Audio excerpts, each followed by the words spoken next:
Hello বন্ধুরা, আশা করি তোমরা সবাই ভালো আছো। তুহিনের গল্পকথা ইউটিউব চ্যানেলে তোমাদেরকে স্বাগত জানাই। আজকে আমি তোমাদের জন্য একটি বিরাট বড় আপডেট নিয়ে চলে এসেছি, তাই তোমরা প্রথম থেকে শেষ পর্যন্ত ভিডিওটি মনোযোগ সহকারে দেখতে থাকো। আর তোমরা জানো যে আমি বরাবর এই চ্যানেলের লেটেস্ট আপডেট নিয়েই কথা বলে থাকি। এছাড়াও তোমরা জানো যে আমি চ্যানেলে GK, scholarship, work from home এবং জিডিএস এর লেটেস্ট আপডেট নিয়ে কথা বলে থাকি। তাই তোমরা এই চ্যানেলটিকে সাবস্ক্রাইব করতে ভুলো না, আর পাশে থাকা বেল আইকনটিকে অবশ্যই প্রেস করে দাও, যাতে আমি ভিডিও ছাড়লে সবচেয়ে আগে নোটিফিকেশনের মাধ্যমে তোমার ফোনে পৌঁছয়। তো বন্ধুরা, তোমাদের সকলের জন্য একটা দুর্দান্ত খুশির খবর। রেলওয়ে গ্রুপ ডি এর শূন্যপদ বাড়ানো হতে চলেছে, আর এই নিয়ে কিন্তু একটি নোটিফিকেশনও আউট হয়ে গেছে। আর শূন্যপদ কিন্তু একটু আদ্রু নয়, বেশ অনেকটাই বড় শূন্যপদ ইনক্রিজ করা হচ্ছে।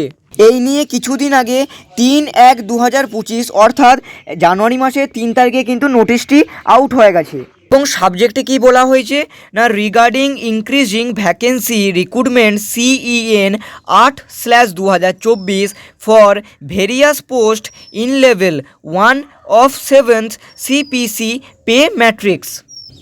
এখানে বলা হয়েছে যে আরআরবি গ্রুপ ডির যে ভ্যাকেন্সি সেটা ইনক্রিজ হওয়ার নোটিশই এখানে বলা হয়েছে। এবং নোটিশের ডিটেলসে কি বলেছে, এখান থেকে তোমাদের পুরো বিষয়টা উল্লেখ করে দিয়েছে।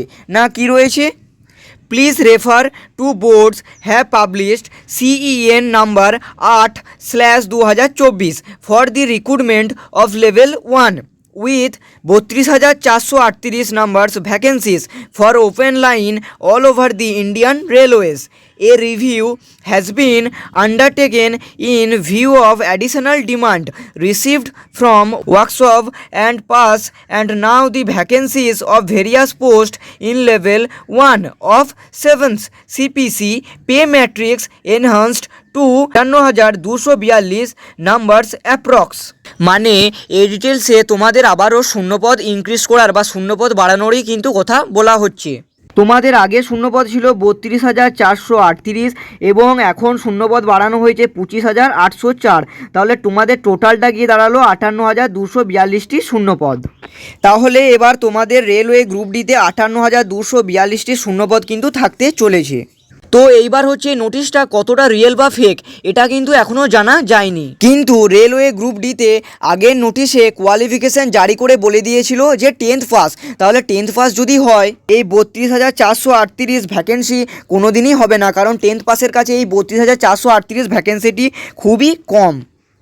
তাই কম করেও 10th পাসের জন্য 60,000-এর কাছাকাছি কিন্তু ভ্যাকেন্সি দেওয়া দরকার, যেটা এইবারে ইনক্রিজ করে নোটিশে বলা হয়েছে যে 58,242। এই 58,242 কিন্তু ভ্যাকেন্সিটা বলা হয়েছে ইনক্রিজ করে, তাও এটা আনুমানিকভাবে ঠিক ধরা যাচ্ছে।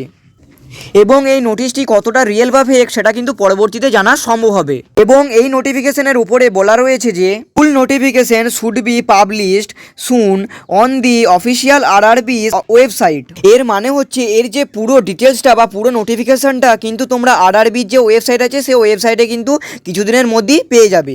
তো যাই হোক, এটা রিয়েল না ফেক এটা কিন্তু এখনও জানা সম্ভব হয়নি। তো এখন আপডেট হচ্ছে তোমাদের ভ্যাকেন্সি বাড়ানো হয়েছে, 58,242টি ভ্যাকেন্সি তোমাদের রয়েছে। তাই তোমরা কোনো টেনশন করো না, আবার যখন আপডেট আসবে আমি তোমাদেরকে জানিয়ে দেবো। তাই এরকম লেটেস্ট আপডেট পাওয়ার জন্য আমার চ্যানেলটাকে সাবস্ক্রাইব করতে ভুলো না, আর পাশে থাকা বেল আইকনটিকে অবশ্যই প্রেস করে দাও, যাতে এরকমই লেটেস্ট আপডেট আমি ছাড়লে সবচেয়ে আগে তোমার ফোনে নোটিফিকেশনের মাধ্যমে পৌঁছে যায়। এছাড়াও এই চ্যানেলে GK, scholarship related, work from home এবং জিডিএস এর লেটেস্ট আপডেট সংক্রান্ত ভিডিও আমি আপলোড করে থাকি, তাই এই চ্যানেলটিকে সাবস্ক্রাইব করতে ভুলো না। তো বন্ধুরা, আজকের মতো এই অবধি, দেখা হচ্ছে নেক্সট ভিডিওতে। তো বন্ধুরা, ভিডিওটি সাবস্ক্রাইব করতে ভুলবেন না, আর ভিডিওতে একটি লাইক করে দেবেন। আর এই ভিডিওটি আপনাদের কেমন লেগেছে তা অবশ্যই কমেন্টে জানাবেন। আর ভিডিও শেষে আমি বরাবর যে কথাটা বলি, আপনারা সুস্থ থাকুন, ভালো থাকুন, তুহিনের গল্পকথা চ্যানেলের সাথে সদা সর্বদা জুড়ে থাকুন।